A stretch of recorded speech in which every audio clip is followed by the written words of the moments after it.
তখন তো দেখালাম রান্নাবান্না হয়ে গেছে। তো দেখো রান্নার শেষে ঠিক রান্নাঘর থেকে বেরোবো তেমন সময় দেখো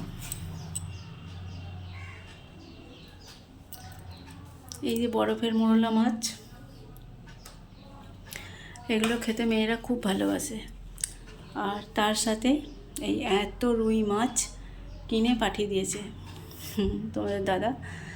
তো সেগুলোকে রুই মাছগুলোকে এখন ধুয়ে পরিষ্কার করে ফ্রিজে রেখে এসেছি আগে, কারণ এই মাছগুলো বাছতে গেলে অনেক দেরি হয়। তো ওইটা অতক্ষণ বাইরে থাকলে এখন খারাপ টারাপ হয়ে যাবে কি, সেই জন্য ওটাকে আগে ভালো করে ধুয়ে নুন হলুদ মাখিয়ে ফ্রিজে রেখে এসেছি। আর এই মাছগুলো এখন এই পরিষ্কার করলাম দেখো। এবার এগুলোকেও ফ্রিজে ঢোকাবো, কারণ মেয়েরা থাকলে আমি এখন ভাজতাম, কিন্তু মেয়েরা যেহেতু নেই আমি করব না, এগুলো কালকে হবে আর ওগুলোও হবে।